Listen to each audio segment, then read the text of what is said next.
Wait, so you just lost the 50-50 to Qiqi? Alright, I got you. I'll show you how to build Qiqi. In this video, I'll be explaining her new buffs. I'll be explaining how she'll be pretty useful in the next upcoming meta. And then finally, I'll show you guys where she's going to be useful and her updated building guide. Before we continue that though, if you need more Primo Gems to wish for more characters, because clearly you lost a Qiqi right now, I got the solution for you. You should head to U7Buy, your ultimate gaming hub for safe, fast, and cheap in-game top-ups. From Genshin Impact to all of your favorite titles. The Genshin Impact's direct top-up page lets you recharge instantly. Check this out for example. The 8,080 Genesis Crystals price on the official store is going to be $99.99, which is so expensive. But on U7Buy, you notice that the storefront displays similar prices to the in-game store. But don't worry, the magic all happens in checkout. Once you click the Buy Now button, your total instantly drops to the actual discounted prices. And it can drop even more if you use my code Camilo. How to buy is also super easy. You just type your user ID, select your server and region, pay securely, and your account is going to be loaded instantly. It's that easy. Check the link in the description or the pinned comment to visit U7Buy, and remember to use my code Camilo for an extra 5% discount.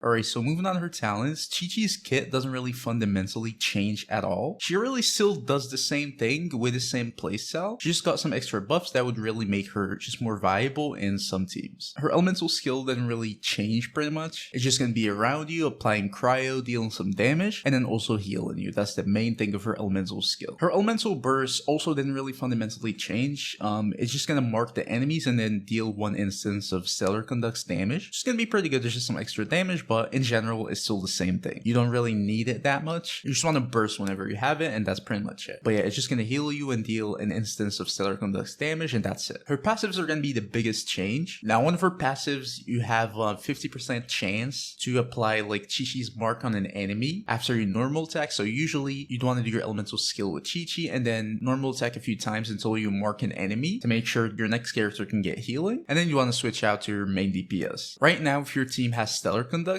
this effect has a 100% chance to trigger, so you only need to normal attack with Qiqi one time, and you're gonna apply the mark. So it's just a quality of life change thing, honestly. Even before it wasn't really terrible, but right now it's just more consistent. And for her final passive, she's gonna have a Stellar Conduct state, and when you have your elemental skill active, all of your party members are gonna have their Super Conducts and Stellar Conduct's reaction damage increased by 50%, which is a huge increase. That's basically her most important thing. So any characters who deal Super Conducts or Stellar Conduct's damage are going to benefit from this super heavily. That's the biggest buff Qiqi got. So Qiqi right now is basically just a cryo applier, a healer, and mainly a Stellar Conduct's damage buffer. From those talents, if you want to get like a talent upgrade priority path, I definitely recommend upgrading your elemental skill first. Your healing is mainly going to come from there, and then you'd want to upgrade your elemental burst. Your normal attacks are not really going to be that important, and even your elemental burst is usually not the main thing you'd want to upgrade, but just upgrade it to a decent level. It's going to deal some damage and also heal you, so it's not going to be bad.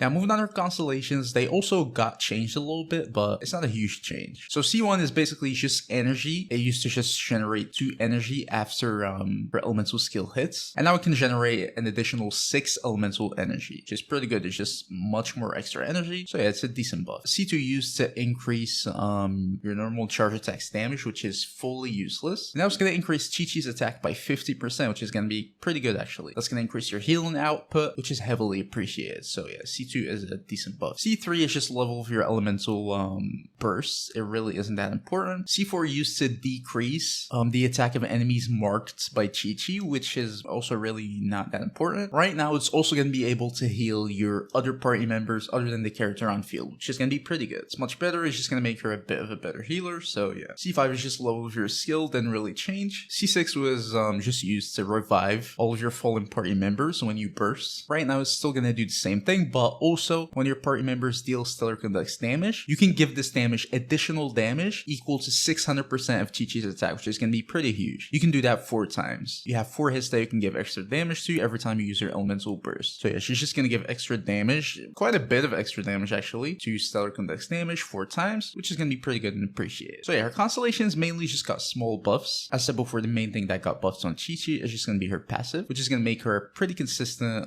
Stellar Conduct's reaction buffer. Alright, now moving on to Qiqi's weapons. Honestly, Qiqi doesn't really need many like actual stats or builds. So for her weapons specifically, usually you'd want to focus on things that can just like support your team in general. So that's going to complement her much better in my opinion, rather than you actually trying to get a weapon specifically for Qiqi, because she doesn't really do anything else besides like actually buffing your teammates and healing them. I mean, yes, you can focus more on like attack weapons, so she can in theory just get more healing, but it doesn't really matter. Getting like actual support weapons that can give buffs or something like that to your teams is just going to be much more valuable. So in my opinion, the best option you can use on Qiqi is probably the Favonius in general. It's going to be giving energy recharge to Qiqi, which is not really going to be bad. So that's a plus, but mainly it's going to be giving energy to the rest of your team, which is going to be pretty valuable. Supports having the Favonius is always going to be pretty good. They're just going to lower the energy requirements to your whole team, and that's going to be super appreciated. I think it's probably the best weapon you can use on Qiqi. The only problem though, you'd want to build some crit on her, especially because you won't really be attacking a lot, so you don't have many chances to trigger the passive. So you'd want to make sure whatever hit you have is going to trigger the passive. So I'd recommend building actually a decent amount of crit if you're using the Favonius, at least like 40 to 50%. Just getting some sub-stats or just one main stat is probably going to be enough, but yeah, you definitely would want some crit. Another support weapon is going to be the Freedom Sword. It's going to have a high base stack, which is going to be pretty good for Qiqi. It's also going to give her Elemental Mastery, which is not terrible, but then mainly it's just going to be buffing your team. So it's going to buff their normal and charge attacks damage, and it's also going to give them attack percentage. You can also trigger the passive pretty easily. Honestly, those are probably just like the main options. Other than that, really, she doesn't need anything. If you don't have those weapons, you can literally use anything. If you have any 5 stars, you can use them just for the high base stack, so you just get more attack. If you have any attack statistics, like 4 stars or whatever, you can use them. If you want to burst on uptime, you can use energy recharge weapons, but honestly, it doesn't really matter as much. You probably just want to use the Favonius on Qiqi or the Freedom Sword. Those are like going to be the main options. Other than that, any weapon is going to do fine as long as it gives you like attack or energy recharge. That's it.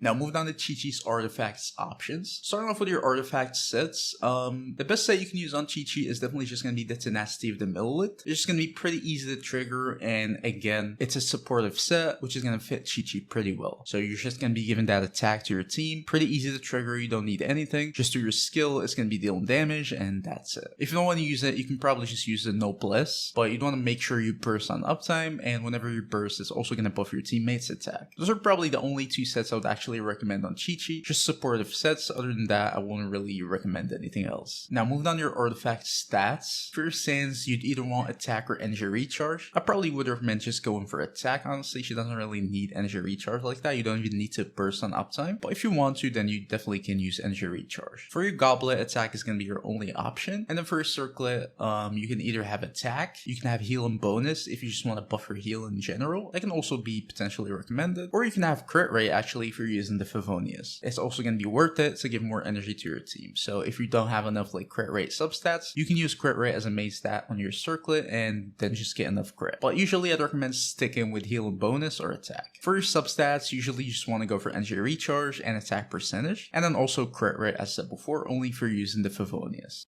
And then finally, we're moving on to where should you use your Qiqi. So Qiqi right now is literally going to be the only character pretty much that's able to buff your other teammates stellar conducts damage, like directly using her passive. And that's going to give her tremendous value right now, especially her being cryo, which is going to fit pretty well with, just stellar conducts teams in general. It's not going to mess with your reactions. And her being able to heal you is also going to fill that sustain slot in your teams. So that's going to position her in a pretty good spot in stellar conduct teams right now, especially at this point where she basically doesn't have any competition. So obviously you can use her in like the main stellar conduct team right now. You can have Sandrone as the main DPS, Miko as like the Electro Enabler. You can have Qiqi as the cryo in the team and also sustain and also buffer. Directs buffer to all of your stellar conduct damage in the party. And for the last character, you can have someone like Shalonen or just whatever. Qiqi is going to be pretty valuable here because she fills so many slots at once and also offers you direct stellar conduct buffs, which is going to be pretty valuable. Right now, as you guys know, stellar conduct teams in general are just going to be pretty rare and also limited because Sandrone is going to be necessarily played there. But I think Qiqi is going to be even more valuable if you have an Electro character who can enable stellar conducts, because then she can be their cryo enabler, and that's going to be pretty good. She can apply cryo off field, heal you, buff your stellar conducts damage and stuff like that. So if you have any future Electro stellar conducts characters, I think her value is going to increase even more. Kind of an example we have right now is going to be Sinu, for example. So if you want to play Sinu in the Stellar Conduct team, Qiqi is going to be pretty valuable. You can have Sinu as the main DPS. Unfortunately, you're still going to need Sandrone to take up a slot for it to even like enable their Stellar Conducts. But then you can use Qiqi as an off-field cryo enabler and also buffer. And for the last slot, you can use like Sucrose or whatever. But yeah, if we had like another Electro that can enable Stellar Conducts damage on their own, like an Electro main DPS, Qiqi is going to be even more valuable. But yeah, even right now with her positions, like basically one of the very few characters who can directly buff Stellar Conducts, Qiqi is in a very good position right now. Tell me what teams you guys are going to be using her in. Don't forget to leave a like, subscribe to the channel. See you guys next video. Peace.